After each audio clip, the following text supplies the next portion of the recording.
Esperamos que hayan tenido un buen almuerzo y este reencuentro de 4 paneles que serán el plato fuerte de esta tarde en minutos. Va a empezar justamente esta conversación sobre el poder de la gastronomía para transformar realidades sociales. Interesante, ¿verdad? Y muy llamativo. Estará Ana Mercedes Botero, directora de Innovación Social de CAF, Sumito Esteves, un chef, el compartil del restaurante de Venezuela, Miquel Ángel Estari, el CEO de otro restaurante, Gustú Restaurante en Bolivia, y Brian McNair, Executive Director, el director ejecutivo del World Central Kitchen, nada más y nada menos.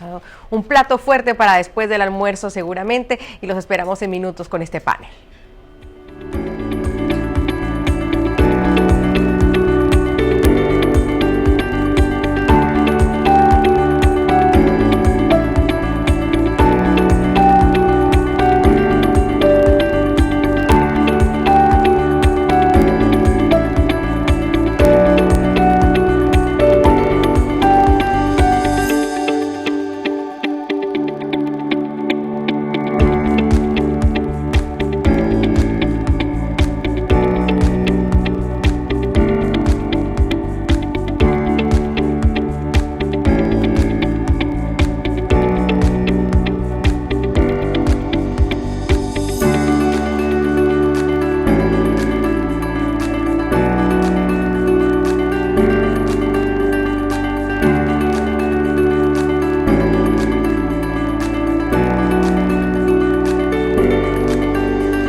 Well, hello.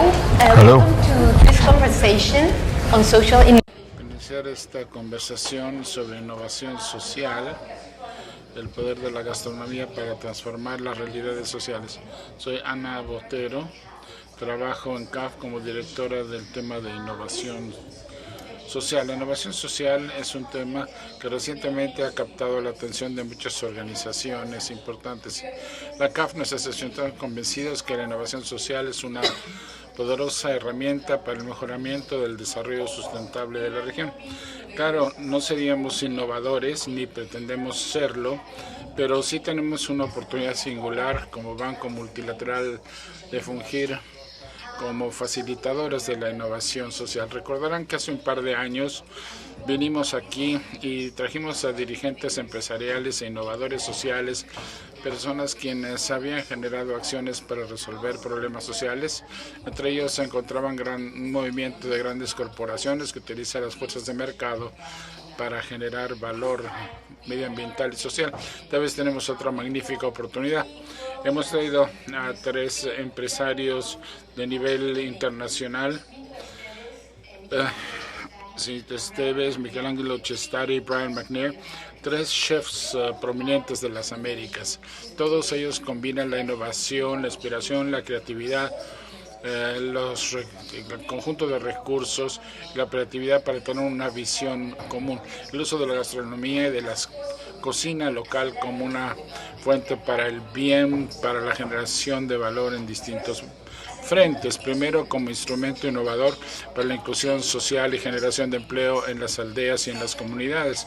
Segundo, como un medio de formación, capacitación culinaria y la promoción de estilos de vida saludables. Tercero, como una manera de activar la producción artesanal local, incluido el tema del turismo, trayendo al cliente la experiencia, la tradición y desde luego el sabor, como un medio de rescatar la cultura y la tradición. Y por último, pero no por de menor importancia, como una manera de promover el capital social y los intangibles, como son la identidad, el orgullo y la autoestima. En Bolivia, una de las biodiversidades mayores del mundo, estamos trabajando con Michelangelo a través de Manca Culinari, una escuela que da formación a jóvenes bolivianos con problemas de desventaja social. En Venezuela, en Margarita, una isla de belleza de color inmensos, colaboramos con Sumito para la construcción de un modelo económico basado en la cultura y tradición populares. Y junto con Brian, quien encabeza la cocina central en Haití, aún no nos hemos asociado, pero esperamos resolver este problema en breve. Su trabajo en Haití ha empoderado a las comunidades en todo ese país en soluciones inteligentes al problema del hambre.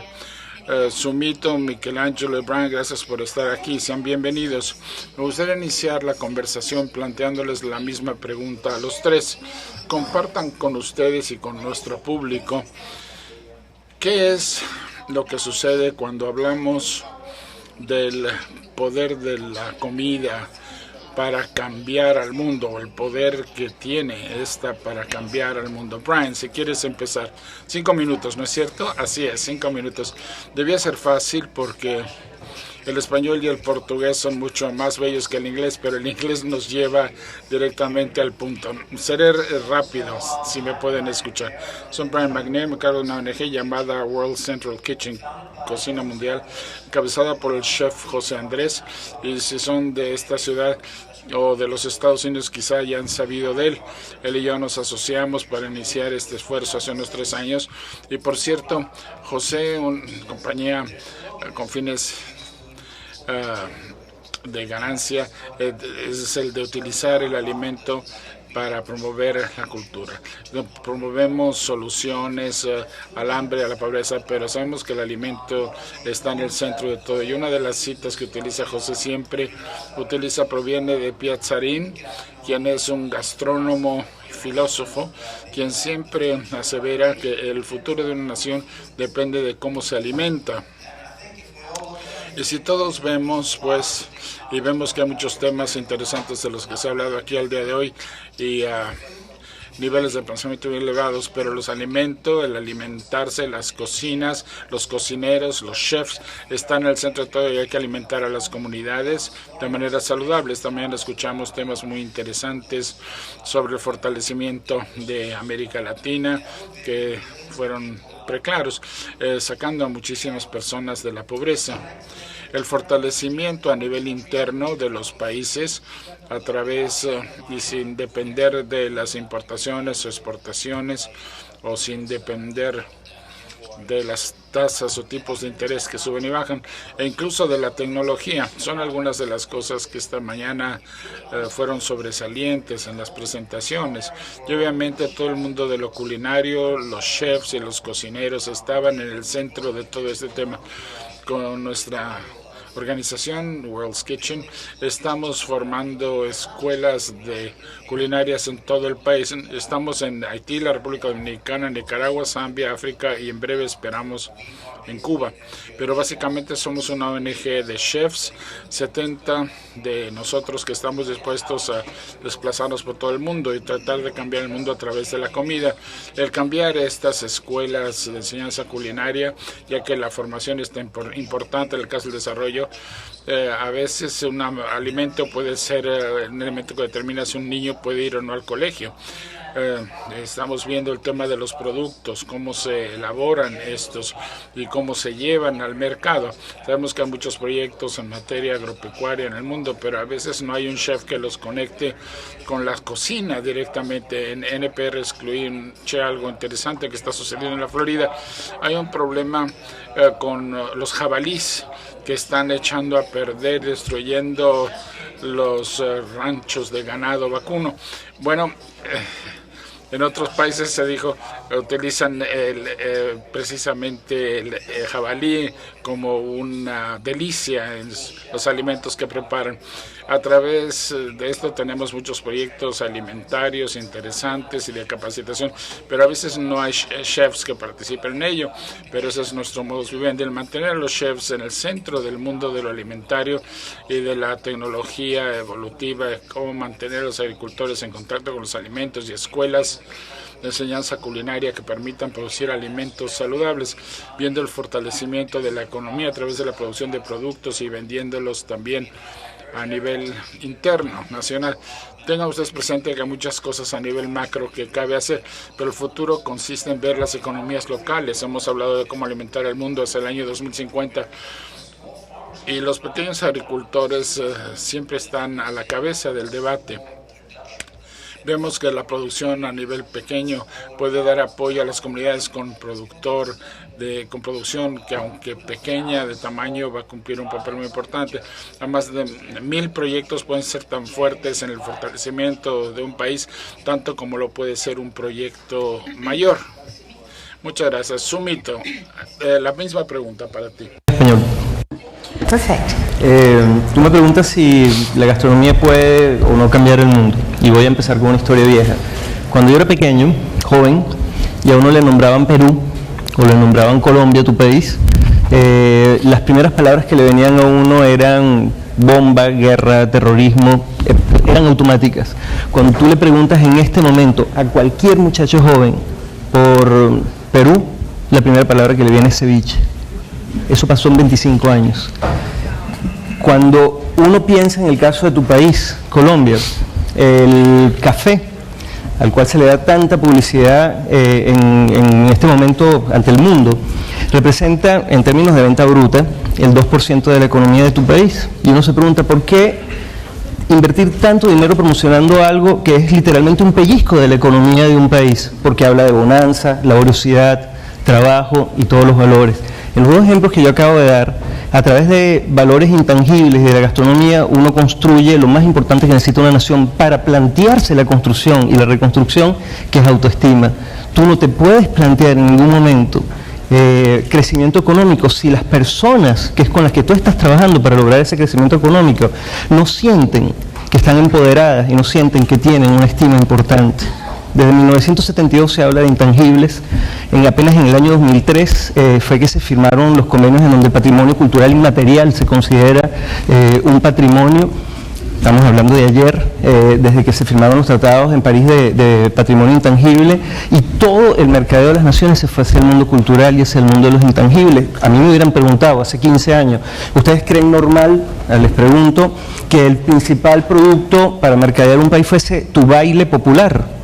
Yo me parecería extraño, y resulta que es el tango para la Argentina hoy en día. Entonces el valor inmaterial, y la cocina es uno de los principales valores inmateriales, es quizás una de las armas más poderosas para conseguir en el muy corto plazo autoestima colectiva. El video que nosotros vimos ahí, que tiene muchas escenas de lo que está pasando en este momento en Margarita, muestra una alegría que no era fingida. Esa es la alegría de un pueblo que está en este momento generando microempresariado a través de 52 familias que nosotros estamos, por ejemplo, acompañando, pero son cientos de familias en este momento en una isla en donde hay 262 fechas al año de 365 días para que esas familias vendan sus productos en la calle. Estamos hablando de no solamente valores empresariales, que son claramente medibles, sino estamos hablando de un montón de valores que son mucho más difíciles de medir. Yo te lo decía a ti ayer informalmente, Ana, yo vengo del mundo de la ciencia, yo fui físico antes de ser cocinero, a mí me gusta medir, a mí me gusta sentir los números, y de repente me enfrento a un proyecto en el cual me cuesta medir porque mi forma de medición es un apretón de mano. Las personas con las que uno trabaja te dan la mano con mucha suavidad y miran al piso, y un mes después te dan la mano como un empresario, y eso lo hizo un frasco, un producto que le estás enseñando a hacer. Michelangelo. ¿Puedo hablar en castellano también? En lo que te sientas más cómodo. Bueno, primero gracias, Ana, por invitarme. La verdad que ha sido una sorpresa, y estar sentado al lado de Sumito acá también es algo bien especial para mí, porque cuando yo era un estudiante el señor ya era mayor, ¿no? De hecho, llegué a trabajar para ti en algún punto, ¿no te acuerdas de mí? Mi punto principal, o sea, el tema de nosotros, al igual que ustedes, tenemos un lema dentro de la fundación, la fundación se llama Melting Pot Foundation, y es de Klaus Meyer, y trabajamos junto a un grupo inversionista danés que se llama IFU, y bueno, la idea o el lema de nosotros es que creemos que podemos cambiar al mundo a través de la cocina. Eso es lo que creemos, ¿no? Y principalmente, ¿por qué? Ya como historia personal, como bien Sumito empieza con historia, aquí en Latinoamérica, y hablando solamente de la región, no tenemos aprecio por las carreras técnicas, ¿no? No existe un amor, un respeto, una admiración por estas carreras, ¿no? Estoy hablando de carreras como cocinero, como panadero, como carpintero, electricista, etc. Y eso es un gran hueco que existe en Latinoamérica en este momento, y en mi opinión es una de las grandes razones por las cuales no terminamos de crecer o de cuajar. Países como Alemania, los países nórdicos, tienen una base muy fuerte en el área técnica y respetan a estas personas, ¿no? Esto es realmente importante. Y mi historia es que yo estaba estudiando administración, estaba estudiando arquitectura, y cuando paso a ser cocinero, bueno, no terminé ninguna, ¿no? O sea, pero sí. Paso a ser cocinero. Mi abuela en Bogotá, porque mi madre es colombiana, yo soy venezolano, me llama y me dice, mijo, eso es un hobby hermoso, pero usted necesita conseguir una carrera de verdad si usted quiere hacer algo en la vida. Y yo, wow, ok, está bien, ¿qué te puedo decir? Y hoy tengo 31 años y estoy aquí sentado, ¿no? O sea, ¿quién lo hubiera pensado? Lo que quiero decir es que tenemos que respetar a estas carreras, ¿no? Tenemos que dar la posibilidad a estas personas. Latinoamérica tiene una población muy joven, extremadamente joven, en la cual tenemos que empoderar a estas personas, ¿no? Tenemos que impulsar lo que es la industria, el sector de industria y de manufactura. Porque estas personas, estos handcraft, estas personas que trabajan en panadería, en manufactura, por ejemplo, de chocolate, en procesamiento de frutas, esa área en este momento no está siendo aprovechada en Latinoamérica, y no tenemos industria realmente. Somos comerciantes, no sabemos generar productos, sabemos generar servicios, ciertos servicios, pero no productos, y no sabemos exportar esos productos. Lo que estás diciendo tú, Ana, acerca de la manufactura de estos pequeños productos y pensar en crecer económicamente. Eso es algo que falta, y como bien dices, la cocina está en el medio, ¿no? Porque al final del día, como cocineros, estamos en el centro. Vemos al sector productivo por un lado, vemos al productor, vemos al procesador de alimentos y vemos al cliente, al área de servicios, y estamos en el centro.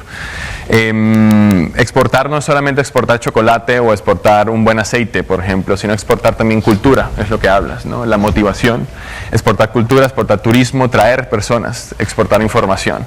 Y creo que no estamos siendo aprovechados. De hecho, justamente ayer estábamos hablando, no estamos siendo ni respetados como cocineros ni aprovechados tampoco, porque actualmente tenemos una capacidad de comunicación y de apalancamiento de financiamiento muy amplia, que tenemos que aprovechar para poder apoyar esos dos lados que tenemos en la torta, por decirlo así, ¿no? Yo creo que es hora de que unamos fuerzas y empecemos a trabajar juntos para ver en qué dirección estamos yendo, ¿no? Y bueno, básicamente eso, ¿no? Y aparte de lo que dices, la parte de la motivación es sumamente importante. Perfecto. We live at a truly historical moment. Vivimos en un momento realmente histórico y las reglas del juego han cambiado. Se ha llegado a un punto de cambio, a un viraje en la tecnología, está variando las barreras de la participación, haciendo y facultando a todos que se convierten en agentes del cambio con acceso a la información y aportando de manera más plena a la sociedad.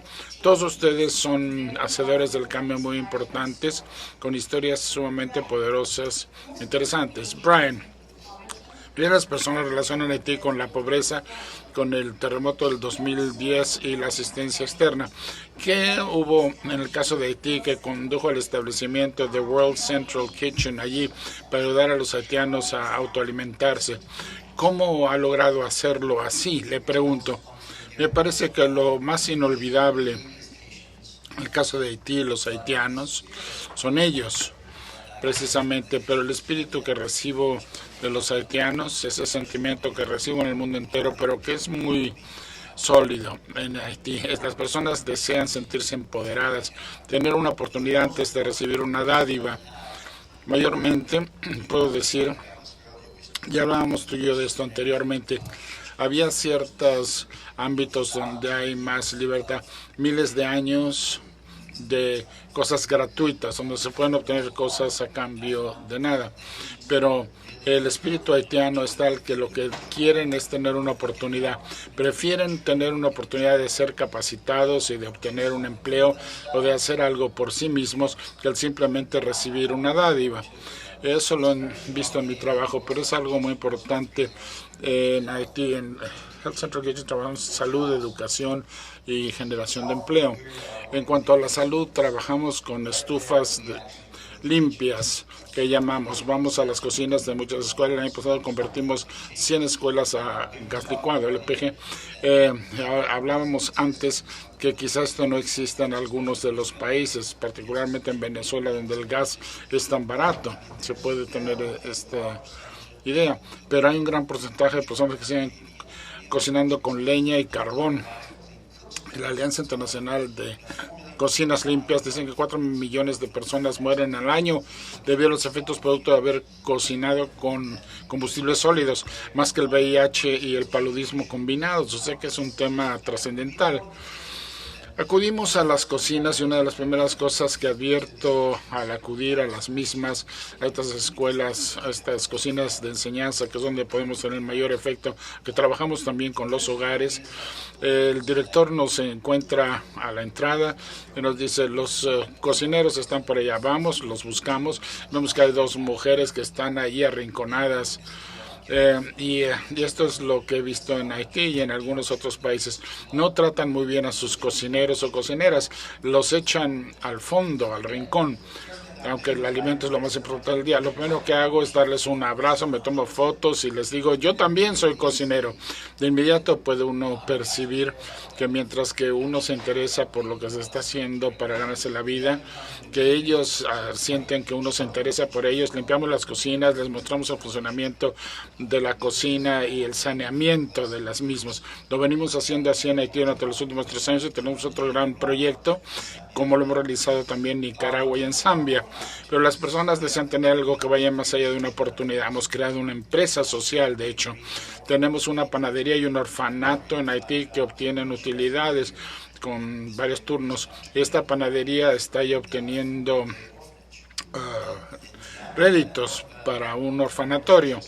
En Zambia se supo que nosotros tenemos una panadería que estaba dando recursos para un orfanatorio en Haití y lo pidieron que lo hiciéramos también ahí en Zambia, en África. Están cocinando 200 hogazas al día. No es una gran utilidad, pero están en camino de tener mayores utilidades. Estos son proyectos empresariales que, aunque pequeños, las personas los desean, quieren tener esas destrezas. Y por último, trabajamos en empleos donde tenemos toda una escuela culinaria en Haití. Se encuentra ya en el 4º nivel, trabajando con el Ministerio de Turismo para elevar la fuerza de trabajo de la hospitalidad hotelera. Lo ofrecemos en 3 idiomas y las personas realmente desean contar con esa oportunidad. Y cuando una persona que piensa de igual manera, especialmente de cocinero a cocinero, dice, somos iguales, vamos a enseñar cómo hacer algo nuevo. Tú llevas cientos de años cocinando, pero hemos venido aquí quizá a enseñarte algo nuevo que te pueda llevar más arriba. Y a las personas eso les gusta muchísimo. Michelangelo. Gusto has reshaped. Gusto ha reformado la imagen de la gastronomía boliviana y se considera uno de los mejores restaurantes de la región. Pero hay detrás de esto un gran proyecto culinario que es la Escuela Culinaria Manca. Y esto deja a los bolivianos como empresarios culinarios. ¿Cómo hace usted esta tarea y cuáles son los desafíos cotidianos que enfrentan? Sí, ¿está bien que hable en español? Claro. Retos diarios de Manca. ¿Qué es Manca? Primero, Manca Manca es una semilla que se inserta en comunidades en conflicto vulnerables, que busca empoderamiento a través de la educación, el empleo y la generación de relaciones comerciales con los vecinos alrededor, a través de la venta de productos y servicios que pueden ayudar no solamente a la sostenibilidad de las escuelas propiamente, sino también a la mejora de la salud de las personas alrededor. Es básicamente el concepto de Manca, ¿no? ¿Dónde nace Manca? Manca nace, o por lo menos el concepto de Manca crece desde hace ya bastante tiempo en Dinamarca, con mi jefe, Klaus Meyer, que es es un emprendedor gastronómico danés que inició Noma, que fue el mejor restaurante del mundo durante 4 años. Y allá en Copenhague se insertan cafeterías, escuelas dentro de las cárceles danesas, en todas las cárceles, a través de un contrato, un acuerdo con el sistema penitenciario danés. Eso inspiró de alguna manera la idea de generar una escuela que es Gusto, en el restaurante Gusto, y caímos a entender, de hecho por Beatriz García, caímos a entender que era El Alto, la ciudad del Alto que queda justo al lado de La Paz, y empezamos a implementar las escuelas. Hoy tenemos ya 12 en total, solamente en Bolivia, y ya tenemos una en Bogotá, y vamos a abrir dentro de poco en Sucre, en Bolivia, y en Cali, en Colombia. Los retos principales es que al no ser no es una unidad asistencialista, que es algo importante, ¿no? O sea, nosotros, si bien creemos que lo que son donaciones o inversiones a fondo perdido o apoyo de patrocinadores es importante para el impulso inicial de Manca, lo importante para nosotros es que Manca y cada una de estas unidades sea independiente, autónoma, sostenible a partir de la venta de estos productos que acabo de mencionar, ¿no? Estoy hablando desde panadería, productos, por ejemplo, granolas, mermeladas, cursos de cocina, etcétera, etcétera. Los retos son esos. Los retos es poder entender realmente qué significa innovación social, ¿no? Eso yo creo que es lo primero, ¿no? Para nosotros. Y esa unión entre lo que es un producto que apoya el desarrollo de la sociedad y que aparte sea independiente y sostenible, no es que sea algo innovador o raro, pero realmente es difícil de entender, ¿no? Porque o eres social o eres capitalista, por decirlo así, ¿no?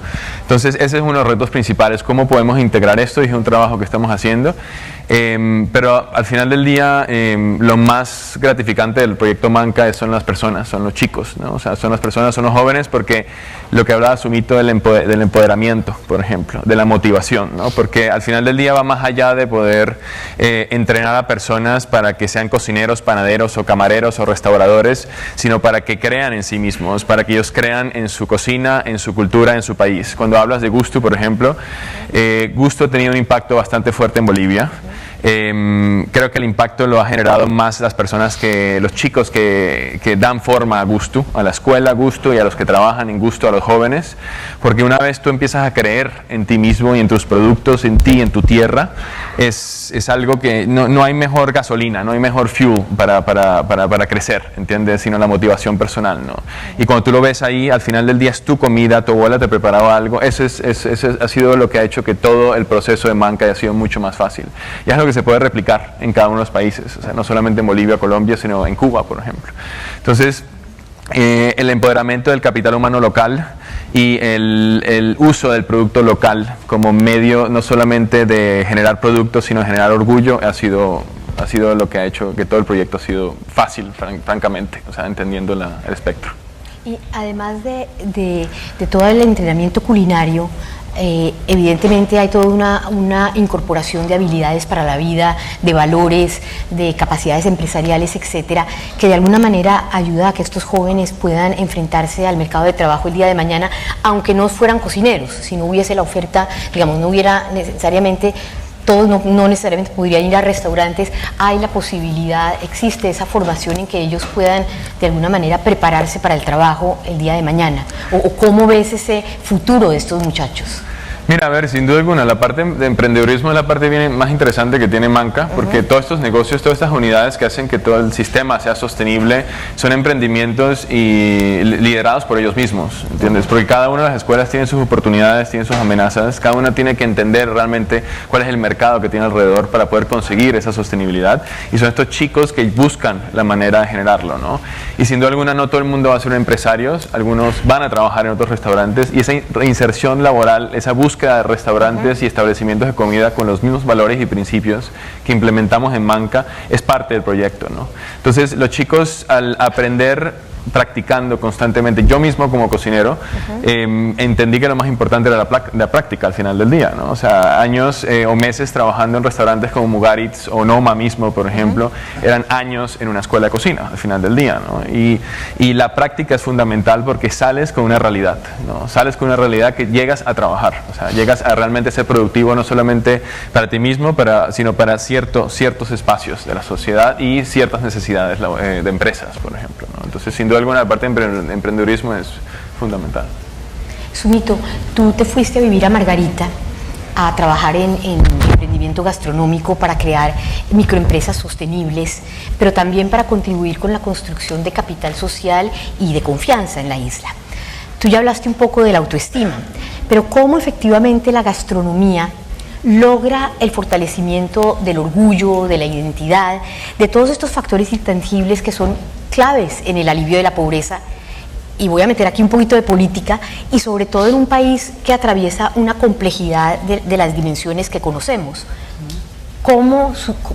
¿Qué sucede ahí? Sí, déjame contarles un poco lo que ha pasado en los últimos años con respecto a emprendimiento gastronómico en un país que yo, después de 2 días de oír conferencias acá, casi lo calificaría de I, porque he oído que se habla de la región y Venezuela. Entonces, obviamente, tengo ha sido llamativo verlo así. Cuando empieza la parte más dura de la crisis económica en Venezuela, el salario de una persona, valga la redundancia, asalariada, no alcanzaba, y quienes salieron a resolver, especialmente en la isla de Margarita, de manera además masiva, fueron las mujeres, porque las mujeres son las que siempre toman la decisión importante a la hora de ver cómo vamos a hacer para vivir. Los hombres tenemos cierta cobardía, seguimos intentando ser empleados, nos cuesta muchísimo el emprendimiento. Históricamente yo siempre he visto que las mujeres inmediatamente resuelven, como diría un venezolano. Empiezan a hacer los productos y a venderlos desde la casa. Galletas, mermeladas, el pequeño pasticho que se podría hacer en ese momento. Y era simplemente como una manera de tener algo de dinero adicional a lo que era el trabajo tradicional. Eso empezó a crecer con mucha fuerza, y por suerte en el caso de la isla Margarita, que es un caso muy particular en este momento en Venezuela, de verdad es casi un modelo aparte de gestión, muchísimas organizaciones empezaron a apoyar a este tipo de emprendimientos de manera importante. Hay universidades que empezaron a trabajar en términos no solamente de autoestima, sino financieramente, ver cómo se le explicaban valores financieros para poder trabajar los productos, etcétera, y muchas alcaldías a trabajar ferias de calle. Esto fue generando rápidamente una toma de espacios públicos. Hago un paréntesis acá, vivo en un país en donde todos los números vienen hacia lo negativo en los últimos años. Mayor pobreza, mayor inflación, mayor desnutrición, mayor violencia. ¿Y por qué hago el acento sobre la palabra mayor violencia? Yo vivo en la capital de Margarita, que es la Asunción. Era un sitio que hace unos años a las 6 de la tarde era invivible por la violencia que se generaba una vez que empezaba la oscuridad en la Plaza Bolívar, etcétera. Y en este momento había una escena ahí, yo casi me pongo a llorar cuando la vi, de niños pintando, porque tú vas un martes en la noche y hay niños pintando en la plaza, y tú dices, ¿cómo en un país en donde los números vienen negativos, el proceso de ferias de calle hace que la población se empodere del espacio público y lo considere parte de sí y lo asuma como parte de sí? Es decir, aunque no haya una feria un martes, ya consideran ese espacio como un espacio ganado. Pero el punto importante acá es el siguiente. Yo tengo una angustia, y ahí estoy hablando en términos personales. La situación en Venezuela va a cambiar. Pensar que no va a cambiar sería para mí vivir en el pesimismo puro. ¿Qué significa que va a cambiar? Volverán de nuevo las reglas clásicas de importación, vendrán productos de nuevo de afuera, pero en paralelo tenemos no cientos, sino miles de personas que están desarrollando productos y que tienen anaquel. ¿Qué pasa? Tenemos anaqueles de supermercados vacíos en este momento, ese anaquel necesita producto, yo produzco algo feo, hecho medianamente, con una etiqueta, digamos, que no está dentro de los patrones naturales, pero me lo van a comprar para poder llenar inclusive ni siquiera legalmente, con todo lo que se merita. Pero cuando empiece de nuevo el proceso natural de la economía, porque si hay algo pragmático es la economía se impone sola y termina diciendo cómo tienen que ser las cosas, y en el momento que eso empiece, ¿qué va a pasar? El dueño del supermercado va a tener el producto importado, y este producto es un producto menor, el que se desarrolló en Venezuela, el que se desarrolló en esas casas, ya no tiene la etiqueta, ya no tengo por qué comprarlo porque ya tengo cómo llenar el anaquel, ya no tiene la permisología de ley, ya no tiene inclusive la formalidad impositiva que se necesita, y un proceso que ha sido vertiginoso, que ha generado toma de espacios públicos y autoestima, además como sites, y que viene llevándose de manera consecutiva, yo diría 4 años, se va a venir al caño en 30 segundos. En 30 segundos una mermelada que no paraba de venderse y que había enriquecido una familia, y yo te lo contaba, no es solamente la mujer, después es el hijo, el esposo, la familia trabajando ya en esa unidad, que a la que yo le veo además 4 esquinas que siempre han sido sumamente importantes. Cuando tú le enseñas a una familia a trabajar con esos productos, tú estás logrando 4 cosas. Estás logrando una exportación cultural importantísima. Nadie de ustedes hubiese querido la cocina japonesa o italiana, etcétera, si esos países no le hubiesen puesto código de barra a sus productos. La cocina italiana no se hubiese reconocido en el mundo si no tuviéramos parmesano rellano, vinagre balsámico, pasta, código de barra a los saberes y los sabores populares. Entonces, cuando tú empoderas a una familia y le enseñas a hacer un producto, le estás poniendo código de barra a tu cultura. Exportación. Gracias. No me habían oído hasta ahora. Okay. El segundo punto, estás dando valores empresariales. Yo creo en la empresa privada, yo me he formado dentro de la empresa privada. En el momento que tú a una familia le enseñas que desde su trabajo, desde su oficio, con lo que ellos saben generar, pueden vivir dignamente, es más, ya no necesitan ese salario que tenían, como estoy viéndolo cada vez más, estás dando valores de empresa privada. Tienes por otro lado autoestima y tienes por otro lado toma de espacios públicos. ¿Dónde está mi angustia? ¿Qué va a pasar cuando empiece la importación de nuevo normal en Venezuela con todos estos productos? ¿Van a desaparecer? Y aquí voy a robarme una palabra del presidente Enrique. Me van a perdonar la propaganda que le voy a hacer a la CAF, como decía el presidente esta mañana cuando nombraba a la CAF, pero aquí es donde la CAF se convirtió en un factor fundamental. Nosotros no podíamos trabajar, y me perdonan, digamos, la propaganda obvia que estoy haciendo en este momento, pues me parece tremendo lo que se está logrando desde la Unidad de Innovación Social desde Bogotá. Nosotros lo que hicimos fue una incubadora de negocio. Hicimos una rueda de negocio, convocamos libremente a personas, escogimos productos que ya existían y considerábamos los mejores. ¿Qué significa los mejores? Con más posibilidades de llegar al anaquel, Don Enrique tiene un producto con su familia que lo viene haciendo en su casa, una muy rica mermelada hecha además con productos muy locales, porque la escasez te lleva al kilómetro cero de manera natural. Y me pongo ahora a trabajar con ese producto. Don Enrique, perdóname, pero usted no le puede poner esto el nombre de su mamá porque no es bonito como etiqueta. Pero es que es mi mamá. Ya va, vamos a trabajarlo con publicista. Y luego empiezas a trabajar en el producto como tal. Una mermelada tiene que tener textura de mermelada, pero todo el mundo me la compra. Sí, todo el mundo te la compra porque no hay nada que comprar. Pero espérate que lleguen las cosas para comprar. Entonces es un proceso en el cual se va trabajando poco a poco, en donde hemos ido descubriendo grandes cosas y en donde, y con esto termino, hay un sueño.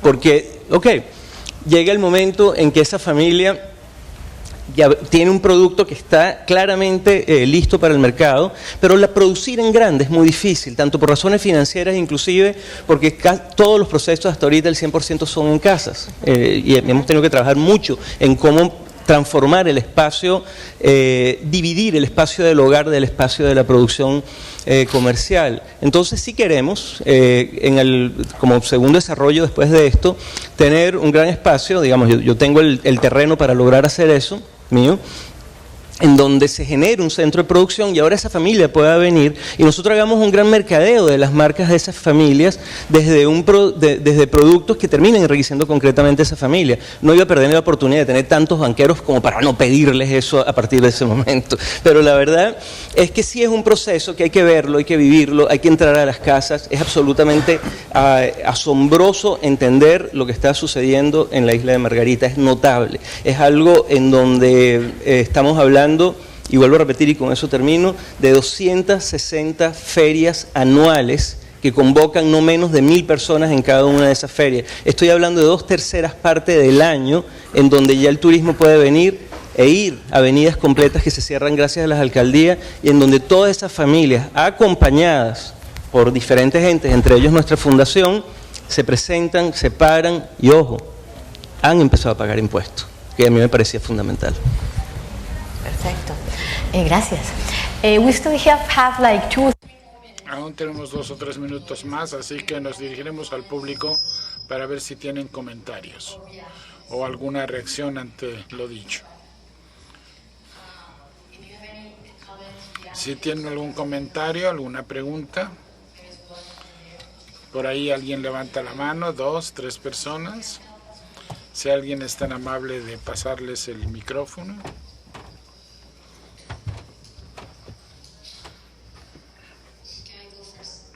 ¿Puedo ser la primera? ¿Cuál es su estrategia en cuanto a este movimiento de la granja a la mesa, en donde trabajan con productores pequeños, de, qué sé yo, frutos o vegetales? ¿Cómo los llevan a un restaurante sobre una base regular? ¿Cómo hacen que lleguen regularmente? Cualquiera de ustedes, los 3 son chefs, ¿o acaso era broma? Pensé que me estaba viendo a mí. Sí, tengo un restaurante, así que puedo responder. Mire usted, básicamente en Bolivia trabajamos directamente con las ONGs como Wildlife Conservation y algunos ministerios como el Ministerio de Desarrollo Rural. A través de ellos realizamos una exploración de los productores en el área andina, del Amazonas, de los valles bolivianos, y básicamente entramos en contacto con ellos, empezamos a entablar una relación, tenemos un código de conducta del productor que convenimos. Consiste en el uso de aspectos que tienen que ver en cuanto al trabajo de menores, uso de fertilizantes, etcétera, para saber con quiénes estamos trabajando. Y básicamente lo que tratamos de hacer así es llevar los productos a gusto, o si dentro del mismo grupo en Bolivia, donde tenemos una pequeña unidad de transporte con 2 vehículos, vamos y traemos los productos de aquellas áreas circunvecinas a La Paz, Tiwanaku, Yungas, en el camino a Oruro y aquella región. No es una operación barata, es súper costosa, hace que la compañía resulte ser muy costosa en Bolivia. Es sustentable, pero resulta ser costoso. Lo identificamos también con las ONGs, trabajamos con corporaciones y asociaciones en Bolivia En Dinamarca la estructura es muy distinta. Se trata de un productor en Dinamarca que está mucho mejor establecido y está ganando más dinero que yo. O sea que realmente está en una posición sumamente cómoda. Y en Nueva York la operación es muy joven, muy nueva. Y aún seguimos trabajando en esta exploración de productores. ¿Quiere usted agregar algo? Me parece que el tema de la granja a la mesa es muy importante, ya que nos plantea esta idea de lo más pequeño o lo más grande. Los chefs que se graduaban hace 5 años del Instituto Culinario de las Américas tenían que irse a Nueva York, a Los Ángeles o a Chicago para conseguir un empleo. No tenía que ver con el producto, sino el hecho de que esta idea del producto que va del campo a la mesa ha logrado hacer muchas cosas por la comunidad.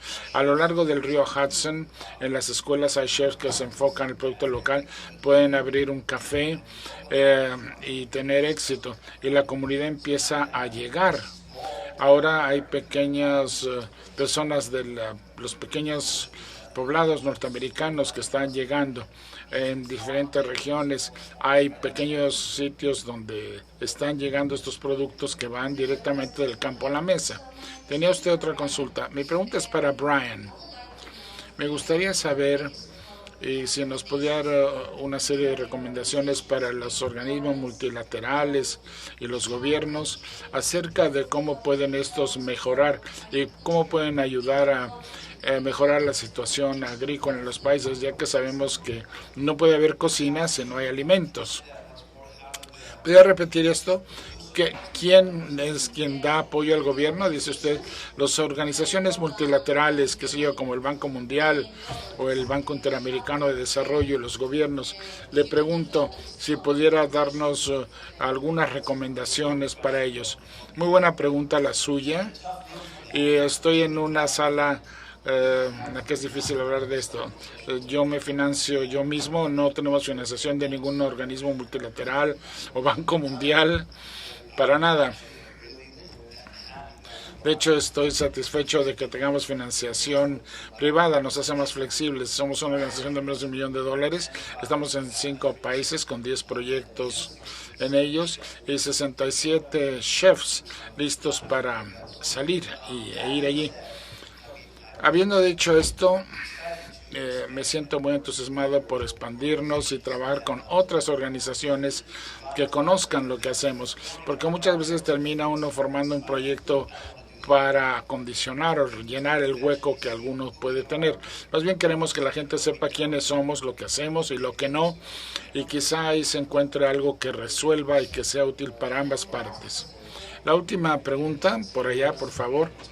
A todos los panelistas por sus intervenciones. Mi nombre es Salim Daher, yo soy de Venezuela y soy parte del Venezuelan American Leadership Council. Bueno, así como Sumito aprovechó y hizo propaganda de la CAF, yo quiero aprovechar y hacer propaganda de él porque hace unos años fui cliente de este señor y el pastel de chucho, para los que son venezolanos, le queda muy bueno. Entonces, ¿pastel de qué? Más allá de eso, es bueno ver que toda esta serie de microempresas están surgiendo y efectivamente nos permite tener un respiro y nos brinda esperanza a toda la calamidad que uno ve en el país, más allá del bachaqueo o de las otras formas en que se ingenian las personas para poder subsistir, básicamente. Bueno, yo vengo del estado Carabobo y un estado donde antes solíamos tener más de 50.000 empresas. Hoy en día ese número se ha visto bien mermado desde hace más de 15 años. Mi pregunta es, ¿usted ha visto este efecto que usted observa en la isla de Margarita en otros sitios del país? ¿Cree que se pueda replicar? Y pues si la situación política del país cambia, más bien no seríamos capaces de estimular toda esa capacidad de emprendimiento, no solo en sitios turísticos, pero también en otros sitios del país.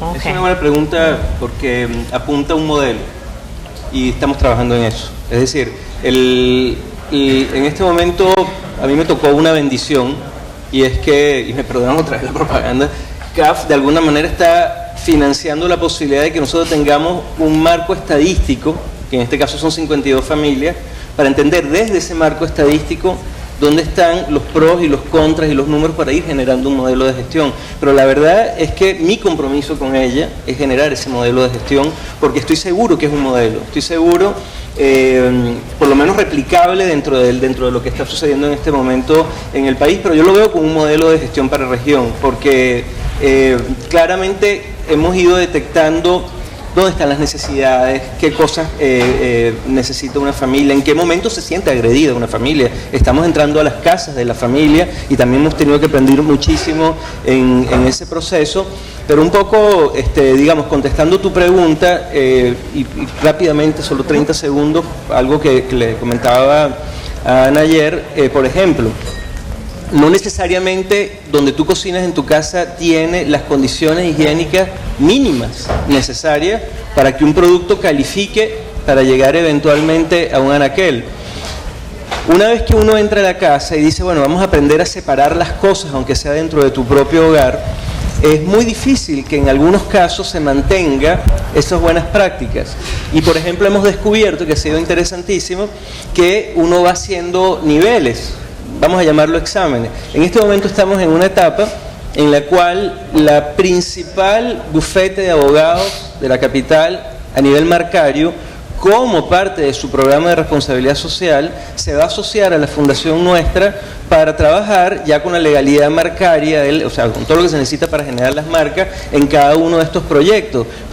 Y estamos financiando eso, pero para que estas familias puedan acceder a esa segunda etapa, que es una etapa en donde se está dando dinero concretamente y unos abogados están trabajando, tienen que pasar inspecciones primarias para garantizar de que de alguna manera las buenas prácticas que se han estado explicando funcionan. Entonces ha sido muy interesante, porque una vez que eso que yo acabo de comentar queda anotado, se sabe cuál es el porcentaje de gente que viene. Nosotros subimos la asistencia a todos los talleres que damos de, digamos, un 100% inicial, bajó a un 60 y tanto por ciento. En este momento lo tenemos un 72% de asistencia a cada uno de los talleres en medio de toda la gente que está involucrada. Hemos subido nuevamente la asistencia porque hemos ido aprendiendo en el camino, pero esos números se convierten rápidamente en modelos de gestión. Perfecto. Well, many thanks. Time is over. I think that... Se nos acabó el tiempo. Muchísimas gracias.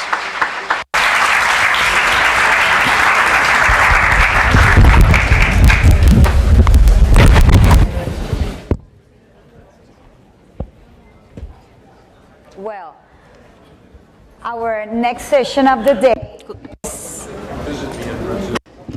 La próxima sesión es acerca de los instrumentos financieros innovadores para mejorar la infraestructura de América Latina. Tenemos como moderador a Guillermo Peri, el ex ministro de Finanzas de Colombia, también Víctor Traverso, Alexandre Meira da Rosa, Liz Bronder, Martín Redrado y Robert Walter.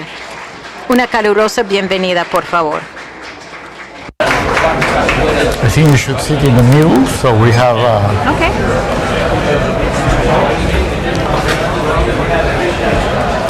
I said So, any particular seating? No, I said to Liz, sit in the middle, so we have the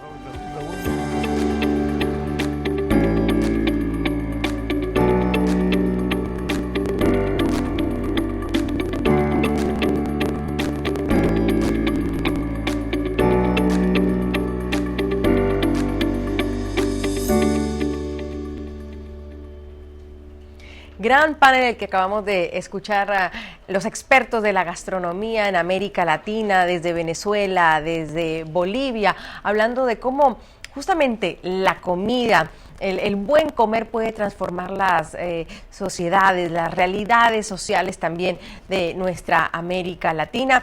En minutos también podremos adentrarnos también en ese mundo en las entrevistas de cada uno de los participantes. No se muevan, ya viene otro panel, la innovación como herramienta para la infraestructura de América Latina, y luego pues el gran esperado también en esta jornada CAF, los desafíos de la paz en Colombia. Así que seguimos con nuestra transmisión aquí desde Washington, D.C. Gracias por seguir en nuestra sintonía y acompañarnos.